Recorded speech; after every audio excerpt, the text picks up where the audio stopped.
인생을 100년으로 삶을 산다라고 할 때 하나님의 시간 계산으로 계산해 보니까 144분이더라 이거예요. 100년의 삶이.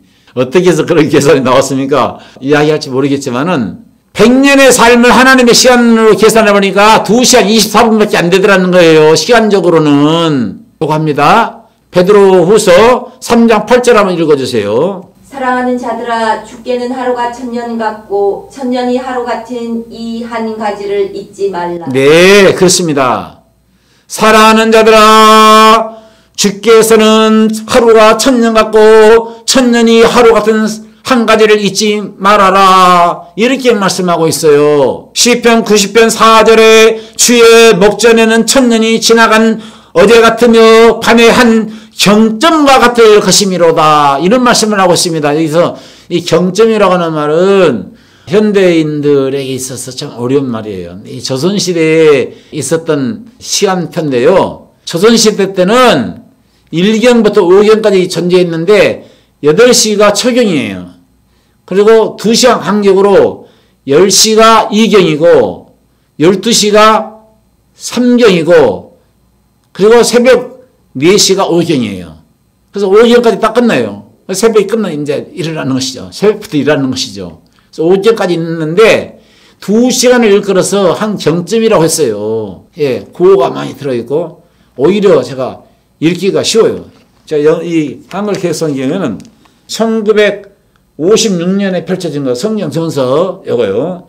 대한성서공회에서 발행한 거 이거 제가 좋아합니다. 아직도 제가 가로 성경보다는 이제 세로 성경이잖아요. 세로 성경을 저 아끼고 좋아해요. 왜냐하면 이걸 꾸준히 봐왔기 때문에 어느 지점에 어떤 말씀이 있다 쉽게 찾을 수가 있는데 가로 성경은 찾기가 좀 힘들더라고요. 그래서 제가 이 세로 성경을 좋아합니다. 고호가 많이 들어있거든요.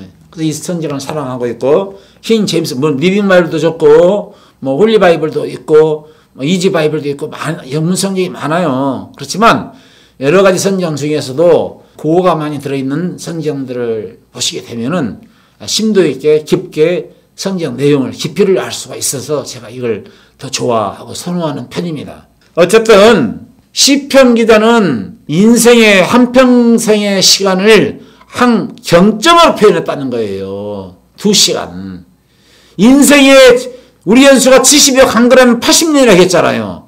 시편 기자가 기록한 말이거든요. 이게 70년 80년 생활을 한 경점으로 표현했다니까. 2시간으로 표현했다니까. 100년으로 늘렸으니까 2시간 24분으로 제가 표현하고 있어요. 시편 기자가 기록한 한 경점으로 표현한 내용이나 이 목사가 백수 시대를 계산해가지고 2시간 24분으로 표현하나 비슷하지 않습니까? 또 계산하기가 좋고 해서 또 실질적으로 백수 시대를 하니까 100년의 삶이 144분 2시간 24분에 모든 것이 갈려진다는 거예요. 천국이냐 음부냐 낙원이냐 지옥이냐 딱 갈라진다는 거예요. 이런 관점에서 볼 때 천국의 시간은 어떠하며 지옥의 시간은 어떠할까요?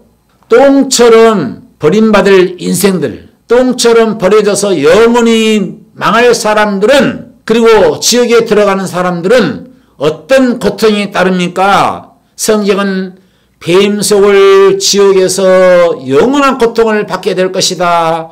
소금치담을 받는 지옥에서 고통을 받게 될 것이다. 물 한 방울 없는 지옥에서 고통을 받게 될 것이다. 휴식이 없고 잠을 잘 수 없는 거, 밤낮 쉼을 얻지 못하고 괴로움을 당한다고 했으니까 쉼을 얻지 못하는 것, 잠이 없는 그런 지옥에서 고통을 당하게 될 것이다. 칠흑같이 어두운 곳에서 고통을 당하게 될 것이다. 산채로 던져짐을 당한다고 하는 말씀이 계시록에 나오거든요. 사람이 산채로 불구덩이에 던져진다니까 꺼지지 않는 지옥불에서 영원토록 고통을 받게 될 것이다. 물 한 방울 없는 지옥에서 고통을 당하게 될 것이다. 여러분, 유황불 지옥에 대해서 아십니까? 풀무불 지옥에 대해서 알고 계시나요? 지난 시간에 제가 말씀드렸잖아요.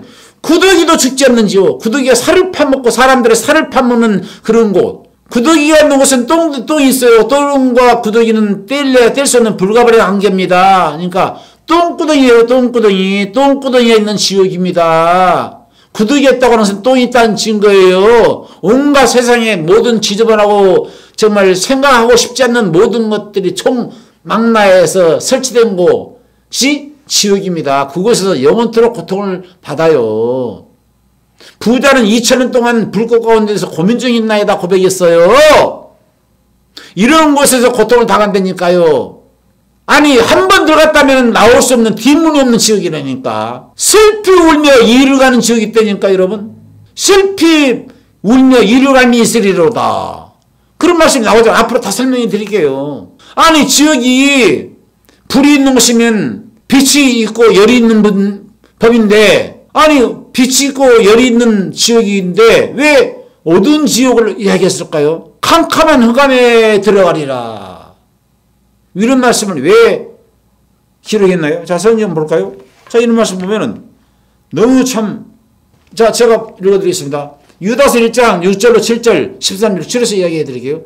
또 자기 지위를 지키지 않냐고 자기 처소를 떠난 천사들을 큰 날에 심판까지 영원한 결박으로 흑암에 가두셨으며, 영원한 결박으로 흑암에 들어갈 놈을 결박해서 앞으로 던져 넣겠다는 거거든요. 그리고 소돔과 고모라 그 이웃들 도시까지도 저희의 같은 모양으로 간음을 행하다가 색을 따라가다가 영원한 불의 형벌을 받았음이로다. 이런 말씀이 있지 않습니까? 그러니까 지옥은 불이 있는 것은 사실이에요. 지옥의 그 소재가 불이에요, 불. 왜 지옥의 소재가 불인지는 모르겠어요. 그러나 불을 소재로 이 지옥을 이야기했다고 하는 것은 참 인간이 가장 각인되기 쉬운 게 불입니다. 불로 고통을 당해본 사람은요, 죽을 때까지 잊지 못해요. 불에 대해서 4도 화상, 3도 화상으로 죽음 일부 직전까지 내려갔다가 살아난 사람들은 죽을 때까지 불의 고통을, 끔찍한 그 고통을 잊지 못한다고 그래요. 그래서 가장 인간의 머릿속에 각인을 시킬 수 있는 게 불이에요. 그래서 불지옥을 이야기하고 있는데, 그럼 지옥은 불이 있는 곳인데 캄캄한 지옥?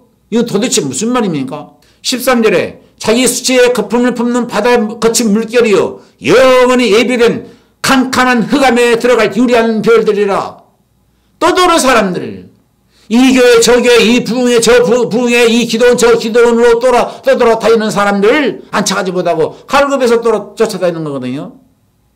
갈급하지 않는 사람은 생수가 소에서 터지기 때문에 콸콸콸 흘러 넘치는 생수를 퍼주는 일을 해요. 그게 복음받은 사람의 열매입니다. 근데 갈급한 사람은 언제 생수가 안 나오니까 우선 물들어 가야지. 그러니까 물들어 다니는 고생을 하는 거예요. 이 기도원 저 기도원으로, 이 교회 저 교회, 이 부흥회 저 부흥회로 갈급하니까. 핸드폰 다 가지고 있죠? 배터리가 다 나가면 어떻게 됩니까? 충전하죠? 매일 저녁마다 충전하지 않습니까? 그리고 그 다음날 가지고 나오잖아요. 배터리 충전식으로 신앙생활하면 되겠어요? 아니 성령이 충만함 받으라겠잖아요. 성령 충만함이 뭐예요?